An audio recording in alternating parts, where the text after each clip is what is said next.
Good evening, Professor McGrath, Zofia Grzegorzewska, week 3 of our assignments. It's March 14th, 2020. For this week, we have to assess our emotions, explain our emotions, how our emotions are compatible with our culture. But it's a very great assignment. But also, first, I would like to, Professor, say thank you for your comments to my assignments. I always read them, and I try to improve. I try to do my best to make them look very professional. And lately, it's just been probably thinking of spring coming. Something must have got into me that and I have to say I really do pay attention to my assignments so they will look professional. But anyway, for this week we have to assess our emotions. So as we know, emotions are emotions. There is no they show up very spontaneously. If we are happy, if we're surprised, if we're sad, or we grieving, but those are expressed spontaneously, and there is no norms for it. So as we have our resource in our video, How Emotions Differ Across Cultures, narrated by Rob Węgrzyn.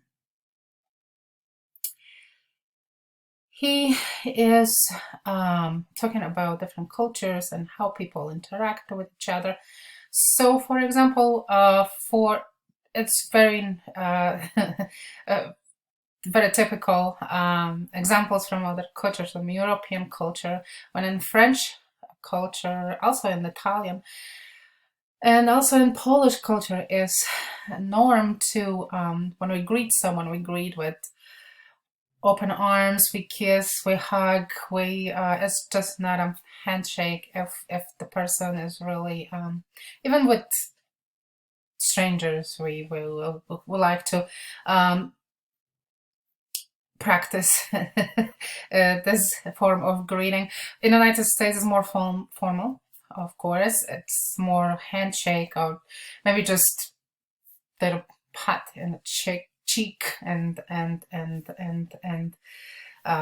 this is very formal way.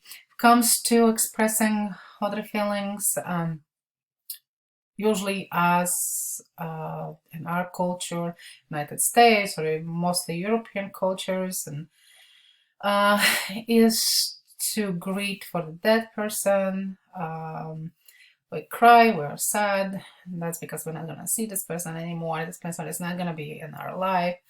There are cultures who thinks of passing differently.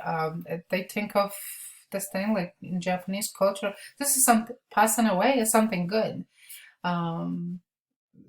We should be in Japanese culture mostly more happy for a person who passed away.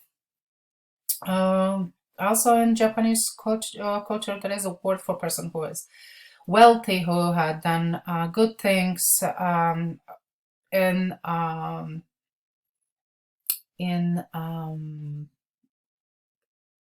English. There is no such a word. We have few words maybe express a person like this, a person who is very successful, wealthy, person who is a very how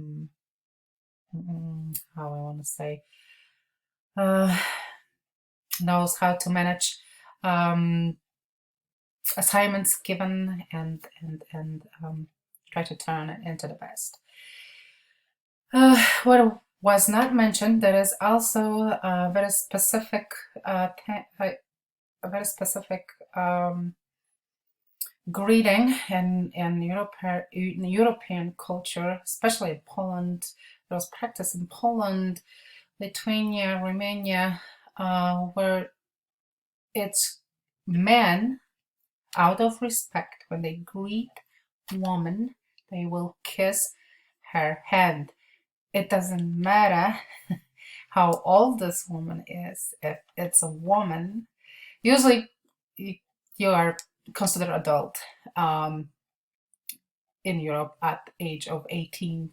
So yes, when young girl becomes young woman, passes this maturity age, she is greeted by men. It doesn't matter if it's someone who you're just meeting, or your family member, or your brother, your father, your cousin. He will kiss your hand. And it doesn't matter who this woman is for the man. It could be a stranger woman they just met, and he will kiss this woman's hand, and it doesn't even comes to having age seniority. And some cultures, kissing the hand is to express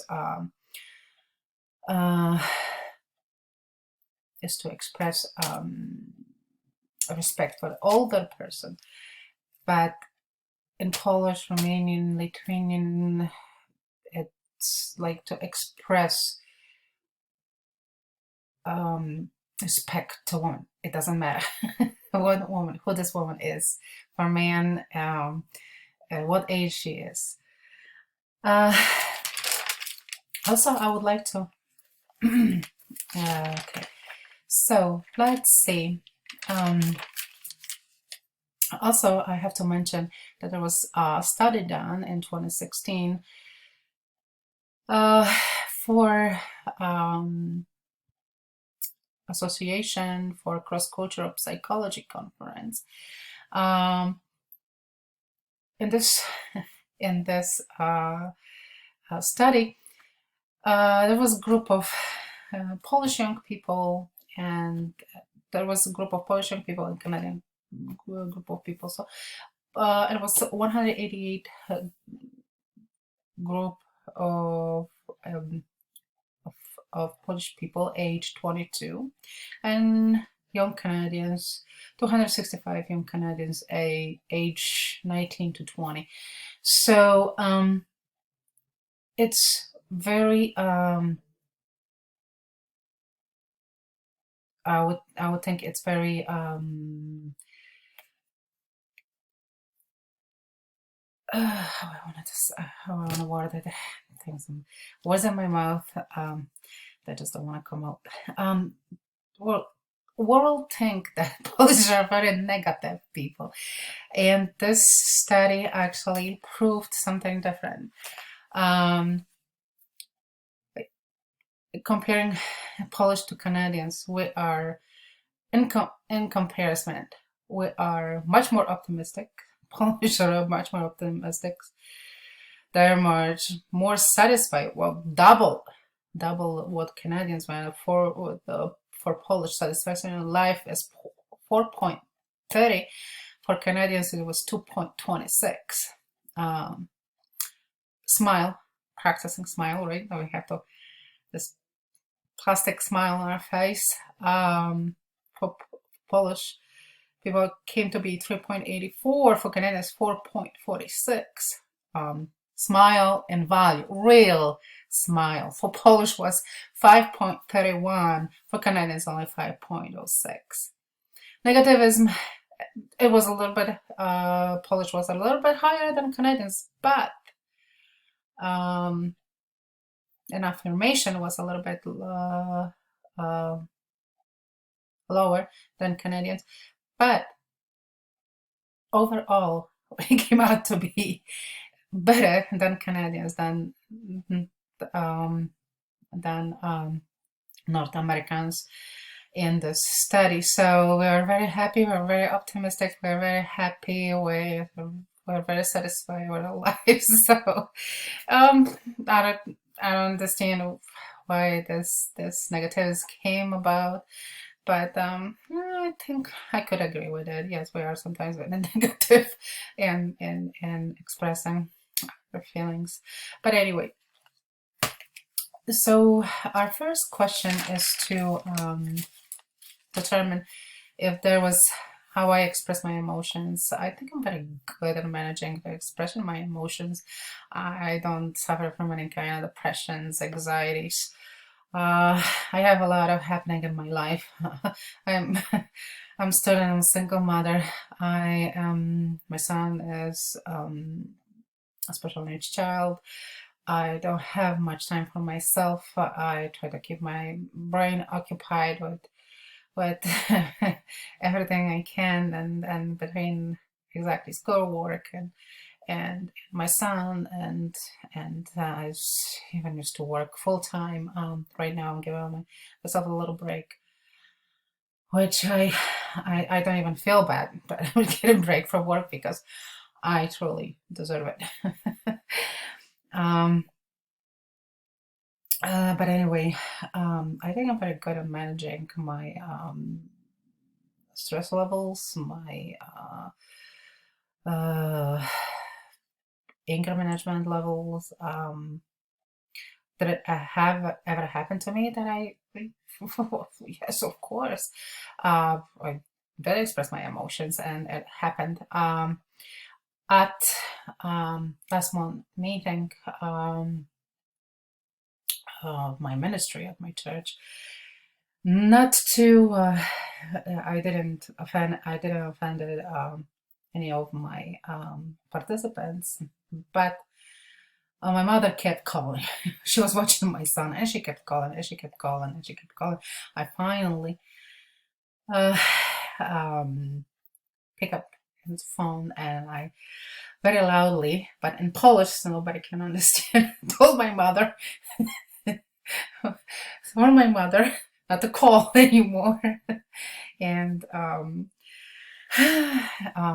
I hang up on her, and I I just sat down for like a minute or two at the table. Everyone just looked at me, and I stand up and I said I shouldn't be here, and I walked out. But well, then I went to the little chapel to do my prayers and come down a little. So how do you express yourself? Do you think expressing yourself and your emotions adaptive in your culture? I think yes. I mean, I'm happy when I'm supposed to be happy. I'm smiley, and I'm usually very positive person. And